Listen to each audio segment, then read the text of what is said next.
달콤한 말씀 행복한 하루. 오늘도 하나님 말씀 앞에 오신 강서 공동체 여러분 환영합니다. 오늘 말씀은 열왕기하 6장 24절에서 7장 2절까지 말씀입니다. 이후에 아람 왕 벤하닷이 그의 온 군대를 모아 올라와서 사마리아를 에워싸니 아람 사람이 사마리아를 에워싸므로 성중이 크게 줄여서 나귀 머리 하나에 은 80세겔이요 비둘기 똥 4분의 1갑에 은 5세겔이라 하니 이스라엘 왕이 성 위로 지나갈 때에 한 여인이 외쳐 이르되 나의 주 왕이여 도우소서. 여호와께서 너를 돕지 아니하시면 내가 무엇으로 너를 도우랴? 타작마당으로 말미암아 하겠느냐? 포도주 틀로 말미암아 하겠느냐? 무슨 일이냐? 이 여인이 내게 이르기를 내 아들을 내놓아라. 우리가 오늘 먹고 내일은 내 아들을 먹자 하매 우리가 드디어 내 아들을 삶아 먹었더니 이튿날에 내가 그 여인에게 이르되 내 아들을 내놓아라 우리가 먹으리라 하나 그가 그의 아들을 숨겼나이다. 왕이 그 여인의 말을 듣고 자기 옷을 찢으니라. 그가 성 위로 지나갈 때 백성이 본즉 그의 속살에 굵은 배를 입었더라. 사밧의 아들 엘리사의 머리가 오늘 그 몸에 붙어 있으면 하나님이 내게 벌 위에 벌을 내리실지로다. 그때 엘리사가 그의 집에 앉아있고 장로들이 그와 함께 앉아있는데 왕이 자기 처소에서 사람을 보냈더니 그 사자가 이르기 전에 엘리사가 장로들에게 이르되 너희는 이 살인한 자의 아들이 내 머리를 베려고 사람을 보내는 것을 보느냐? 너희는 보다가 사자가 오거든 문을 닫고 문 안에 들이지 말라. 그의 주인의 발소리가 그의 뒤에서 나지 아니하느냐? 하고 무리와 말을 할 때 그 사자가 그에게 이르니라. 왕이 이르되 이 재앙이 여호와께로부터 나왔으니 어찌 더 여호와를 기다리리요? 엘리사가 이르되 여호와의 말씀을 들을지어다.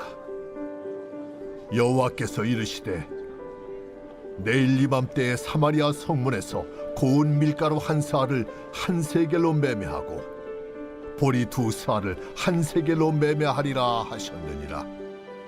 그때 왕이 그의 손에 의지하는 자 곧 한 장관이 하나님의 사람에게 대답하여 이르되 여호와께서 하늘의 창을 내신들 어찌 이런 일이 있으리요? 내가 내 눈으로 보리라. 그러나 그것을 먹지는 못하리라.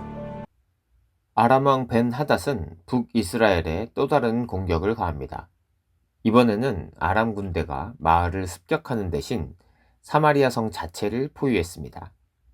이 포위 공격은 매우 효과적이어서 사마리아 주민들은 나귀 머리나 비둘기 똥과 같은 별것 아닌 물건에 엄청난 값을 치러야 할 정도로 사정이 나빠졌습니다. 사마리아 주민들이 얼마나 절박하게 되었는가는 두 어머니가 어떤 문제를 안고 이스라엘 왕에게 나와왔을 때 명백해집니다.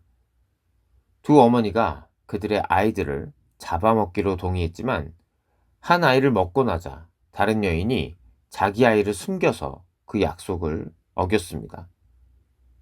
죽은 아이의 어머니는 왕이 약속을 어긴 여인으로 하여금 그 약속을 지키게 해주기를 원합니다.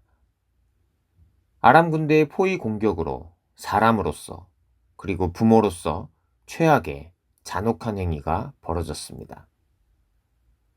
이스라엘 왕은 아람 군대의 포위 공격의 책임을 엘리사에게 돌립니다. 아이러니하게도 왕은 엘리사가 아람 군대로부터 이스라엘 백성을 어떻게 보호했는지 잊어버렸습니다. 이제 그는 아합이 엘리야에게 했던 것처럼 엘리사에게 행동하고 있습니다. 북이스라엘 왕 여호람은 선지자 엘리사를 죽이겠다고 맹세합니다.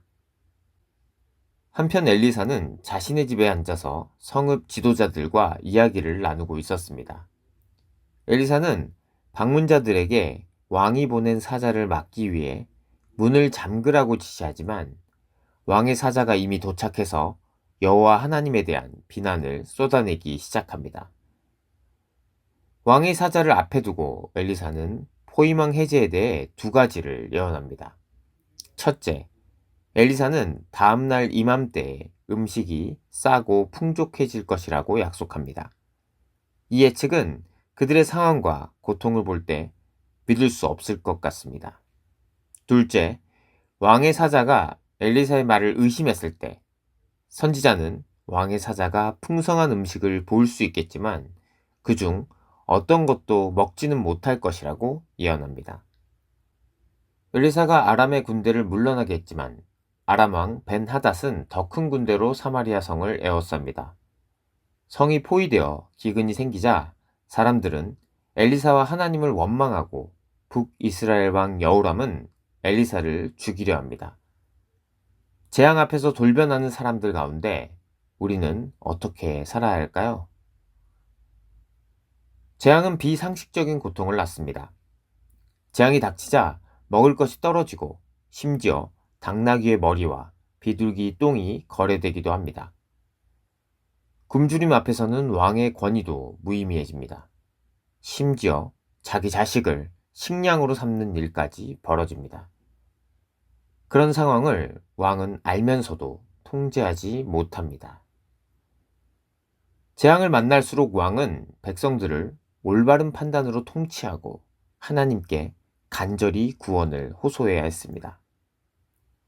그런데 오히려 여호와 하나님께서 자신들을 버렸다면서 엘리사를 찾아 죽이려고 합니다. 어리석은 왕 여호람은 자기 자신을 돌아보지 않고 선지자 엘리사를 탓합니다. 재앙 앞에서 왕은 하나님을 포기합니다. 자신들을 즉시 돕지 않고 이 지경에 이를 정도로 방치하시는 하나님을 더는 기다릴 필요가 없다고 생각합니다. 신하들도 엘리사의 예언을 부정합니다. 하나님께서 끝까지 기다리신 것은 하나님을 향한 그들의 믿음이라는 것을 모르고 있습니다. 재앙은 인간을 비상식적인 상태로 몰아갑니다. 평소에 하나님과 올바른 관계, 즉 믿음을 갖추지 못하면 사람은 재앙의 책임을 하나님께 돌리게 되기 마련입니다. 그 재앙이 우리에게 던지는 질문에 대답하기는커녕 희생양을 만들어서 지금의 분노와 불만을 잠재우려고 합니다.